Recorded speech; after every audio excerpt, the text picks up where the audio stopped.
Hello students, good morning to all. Myself Mrs. Sudha Buller. So in today's class we are going to start a new grammar topic that is pronouns. आज की class में हम पढ़ने जा रहे हैं कि pronouns जो वर्ड है वो क्या है, उसकी डेफिनेशन क्या है और उसके कितने टाइप्स हैं और उन टाइप्स को हम डिटेल में स्टडी करेंगे। तो सबसे पहले शुरू करते हैं प्रोनाउन की डेफिनेशन के साथ।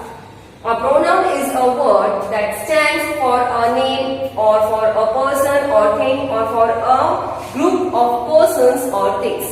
Pronoun basically एक ऐसा वर्ड है जो स्टैंड करता है, यानी प्लेस लेता है, जगह लेता है किसका, भले वो किसी चीज वस्तु का नाम है, जगह का नाम है, ग्रुप का नाम है। उस चीज को, किसी भी चीज का नाम को बार बार रिपीट होने से रोकने के लिए जिस भी पर्टिकुलर वर्ड का हम यूज करते हैं उसे हम कहते हैं प्रोनाउन। जैसे एग्जाम्पल देख लेते हैं। Harry said that Harry and Harry's brother are going to Harry's car to buy a gift for Harry and Harry's brother's mother. अब यहाँ पे आप एक वर्ड बार बार सुन रहे हैं, एक नाम बार बार सुन रहे हैं, वो क्या है? हैरी। हैरी ने कहा कि हैरी और हैरी का जो भाई है वो कार में जा रहे हैं हैरी और अपने भाई की मम्मी के लिए एक गिफ्ट लेने। अब ये बार बार हैरी को रोकने के लिए जिस भी वर्ड को हम यूज करेंगे उसे हम कहेंगे प्रोनाउन। जैसे हैरी को हटाने के लिए हमने यहाँ पे कुछ वर्ड्स का इस्तेमाल किया है, जो कि यहाँ के सेकंड एग्जांपल में आप देखेंगे जो उसी का प्रोनाउन वर्जन है। देखिए, Harry said that he and his brother were going in his car to buy a gift for their mother. अब आप यहाँ ध्यान से सेंटेंस को देखेंगे। हैरी ने कहा, हैरी, यहाँ ही मीन्स हैरी, क्योंकि हैरी क्या है? मैस्कुलिन है, मैन है, आदमी है, इसीलिए उसके लिए प्रोनाउन यूज किया जाएगा ही, और उसके भाई के लिए हिज। ठीक है, तो उसने क्या बोला? हैरी और उसका भाई वो दोनों कार की मदद से गिफ्ट लेने जा रहे हैं अपनी मम्मी के लिए, क्योंकि दोनों भाई भाई हैं, इसलिए वहां पे एक कॉमन वर्ड यूज किया जा रहा है देयर। ठीक है, तो यहाँ पे हम देख सकते हैं कि ये जो वर्ड था हैरी, इसको रिपीट, इसका जो रिपीटेशन है उसको रोकने के लिए हमने ही नाम के प्रोनाउन को यूज किया, जो सीधे सीधे इंडिकेट करता है कि ये प्रोनाउन है। अब हम बात करेंगे टाइप्स ऑफ प्रोनाउंस के बारे में। So let's talk about the types of pronoun. जिसमें सबसे पहले जिस प्रोनाउन के बारे में बात करने जा रहे हैं उसे कहा जाएगा पर्सनल प्रोनाउन। पर्सनल प्रोनाउन कौन कौन से हैं? आई, यू, ही, शी, इट, दे। दे कहाँ यूज किया जाता है? अगर सेंटेंस में सब्जेक्ट होता है तब, तो ये पर्सनल प्रोनाउंस है। लेकिन इसका अगर एग्जाम्पल अगर देखेंगे तो आपको एग्जैक्टली समझ में आ जाएगा पर्सनल प्रोनाउन होता कैसे है। जैसे I like to eat chocolates, मुझे चॉकलेट खाना पसंद है। You are a good teacher, आप बहुत अच्छे टीचर हैं। ये तो एग्जाम्पल है पर्सनल प्रोनाउंस के। लेकिन पर्सनल प्रोनाउंस को भी उनके कैटेगरी में, उनको कुछ डिविजन्स में डिवाइड किया गया है, जिसमें 3 टाइप के हम डिविजन देखने जा रहे हैं रिलेटेड टू पर्सनल प्रोनाउन। जिसमें पहला आता है फर्स्ट पर्सन प्रोनाउंस। ठीक है, इसमें क्या आएगा? I, me, mine, we, us, our, ours. ये फर्स्ट पर्सन के प्रोनाउन है, जिसमें हम खुद का दबदबा दिखाते हैं कि जो हमसे, मुझसे जुड़ा हुआ है या हमसे जुड़ा हुआ है, तो वहां पे फर्स्ट पर्सन प्रोनाउंस का इस्तेमाल किया जाएगा। For example, I am in the garden. मैं कहाँ हूं? यहाँ मेरी बात हो रही है, तो मैं कहाँ पर हूँ? गार्डन में। तो यहाँ पे आई क्या है? First person pronouns. हमेशा याद रखना, फर्स्ट पर्सन प्रोनाउंस में हमसे, मुझसे, खुद से जुड़ा हुआ जो भी स्टेटमेंट है वो फर्स्ट पर्सन प्रोनाउन की कैटेगरी में आएगा। अब देखते हैं इसके बाकी के डिवीजन, जो कि सेकंड पर्सन प्रोनाउन है एंड थर्ड पर्सन प्रोनाउन।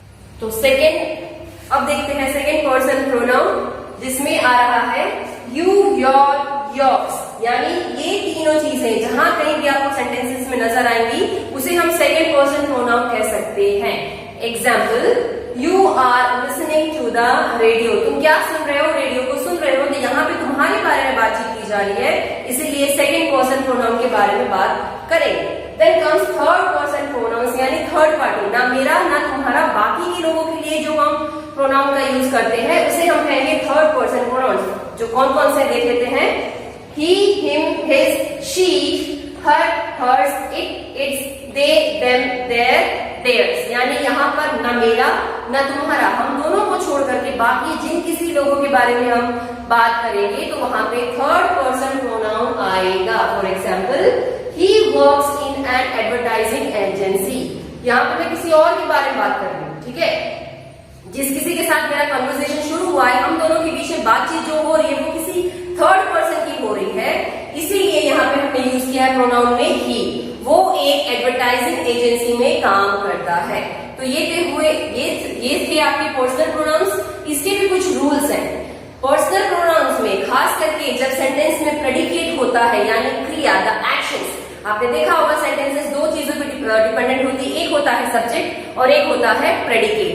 जो प्रेडिकेट है यानी जो भी काम उस सेंटेंस में किए गए हैं उसको दिखाने के लिए कई बार सेंटेंस में प्रोनाउन चेंज हो जाते हैं, वो अपने फॉर्म्स को चेंज करते हैं। कैसे? जैसे आई अगर है सेंटेंस में तो आई कन्वर्ट होकर के मी बन जाएगा, यू ही रहेगा, ही का हिम होगा, शी का हर होगा, इट का इट रहेगा, दे का देम रहेगा, वी का अस हो जाएगा। तो ये कुछ कॉमन चीजें थी जो आपको पर्सनल प्रोनाउन के अंदर याद रखना पड़ेगा जब आप सेंटेंस में पर्सनल प्रोनाउन को यूज करते हैं। अब बात करते हैं next type of pronouns. Now let's talk about the second types of pronoun, that is interrogative pronounce. Interrogative का मतलब होता है क्वेश्चनिंग करना, क्वेश्चन पूछना। तो इस तरीके के प्रोनाउंस में कुछ वर्ड्स का इस्तेमाल किया जाता है जो कि क्या पूछते हैं? क्वेश्चंस पूछते हैं। जैसे देखिए, what, which, who, whose, whom, कौन, क्या, क्यों, कब, किसके लिए, इस तरीके के क्वेश्चंस जहां पे पूछे जाते हैं उसे हम इंट्रोगेटिव प्रोनाउंस कहेंगे। लेकिन एक चीज यहाँ पे ध्यान रखने वाली बात है, वो ये है कि कुछ ऐसे प्रोनाउंस होते हैं जो सफिक्स मीन्स आपने वर्ड देखे होंगे, NESSTIONLYIVES,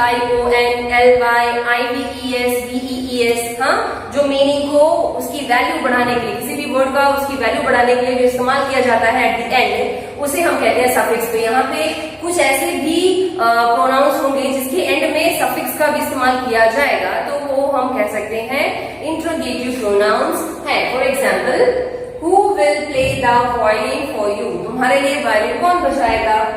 Which is the nearest zoo to you? कौन सा जू था जो तुम्हारे पास में था? तो यहाँ पे हमने देखा कि दो क्वेश्चंस हमें देखने को मिल रहा है। Who will play the violin for you?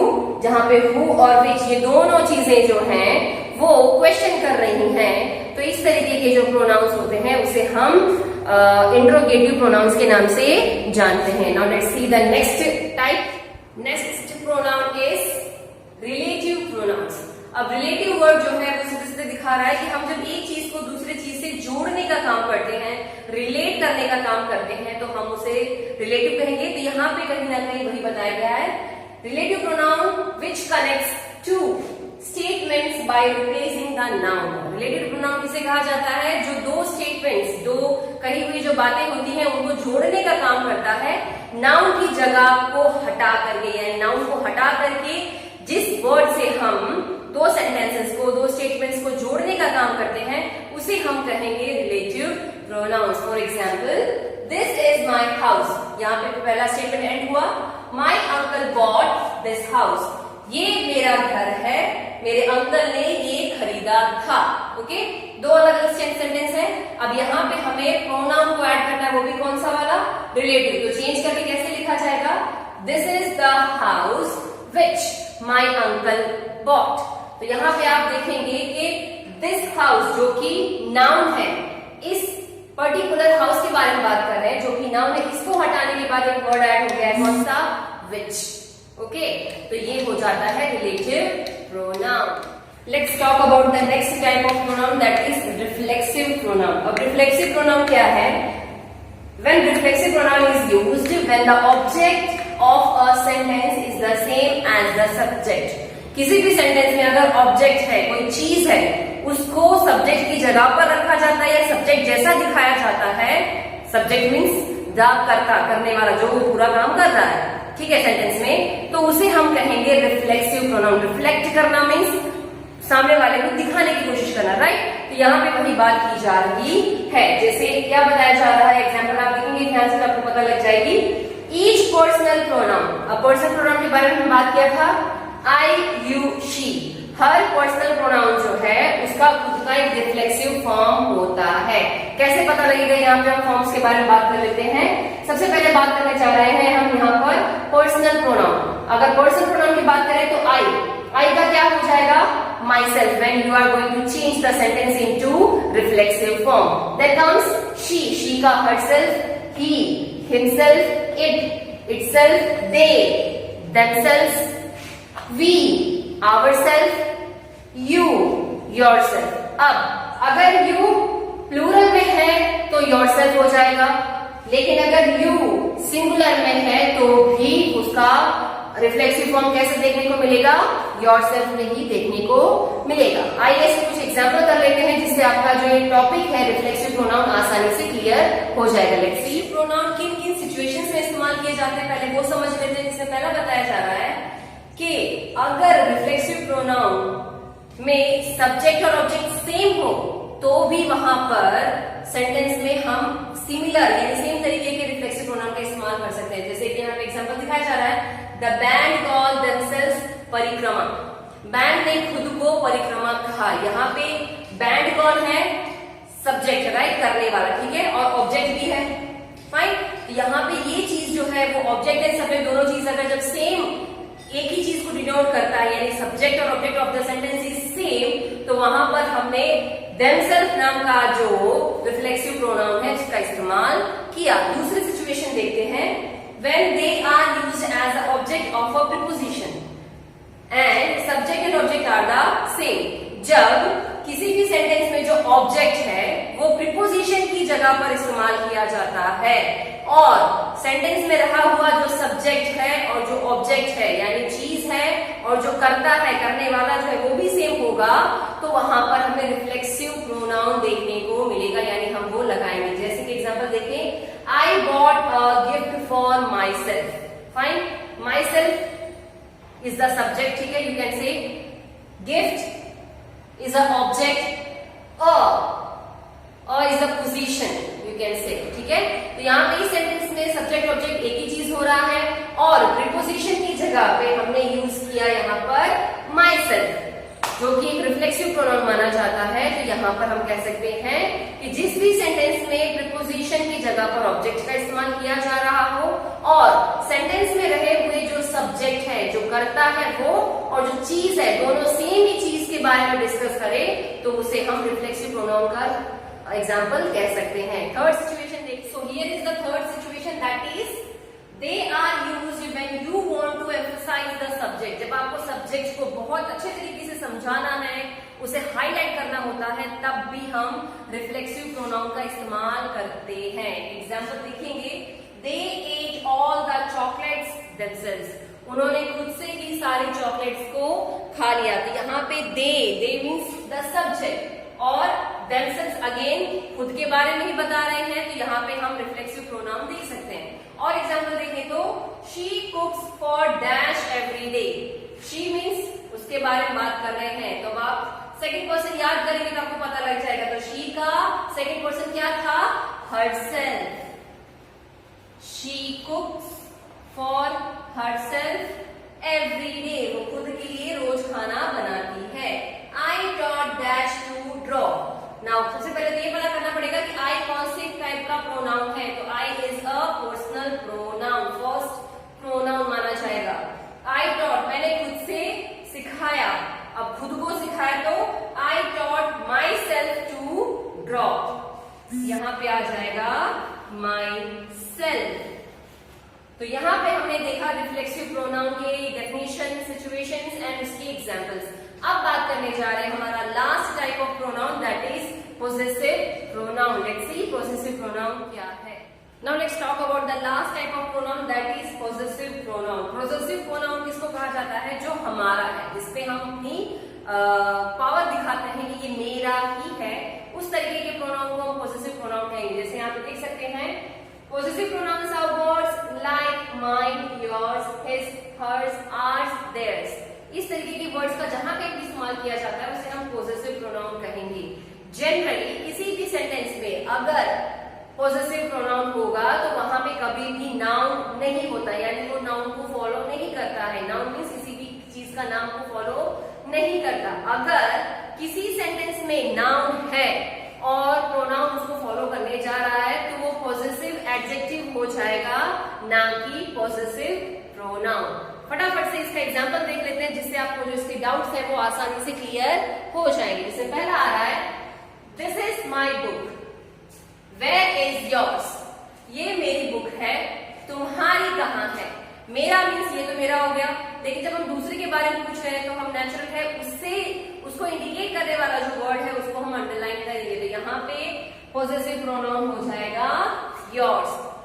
Second example, the crows return to their nest while the magpie was building hers. जितने भी कौवे थे वो अपने घोंसले में आ गए, लेकिन मैकपी नाम का जो बर्ड है अभी भी वो अपना घोंसला बना रही थी। तो यहाँ मैकपी इस अनदर सेंटेंस जिसमें हम दूसरे वर्ड के बारे में बात करें जो घोंसला बना रही है, लेकिन उसको उसका घोंसला बताने के लिए हमने जिस वर्ड का इस्तेमाल किया है वो है हर्स। तो यहाँ पे ये पॉजेसिव प्रोनाउन इंडिकेट करता है। तो ये थे types of pronouns. I hope आपको ये अच्छे से समझ में आ गए। सो स्टूडेंट्स, फटाफट हम एक अच्छा सा रिकैप कर लेते हैं, रिविजन ले लेते हैं सभी आपके जो हमने आज प्रोनाउंस सीखे थे उसके बारे में। पहला एग्जांपल है, it was dash he him at the front desk. अब इट यानी ये थर्ड पर्सन प्रोनाउन माना जा रहा है, तो थर्ड के साथ क्या आएगा, him. It was him. Then comes second example, do not ask for dash who whom the bell tolls। अब यहाँ पे do not यानी क्वेश्चन कर रहा है, ठीक है, जिसे हमने इंट्रोगेटिव प्रोनाउन के नाम से जानते थे, ठीक है। तो वहां पे क्वेश्चन किसको पूछा जा रहा है कि किसने बेल को टोल किया यानी चुराया, रोका।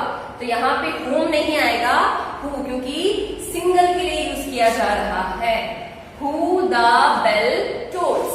Third example, my brother has always been able to read faster than dash me या I।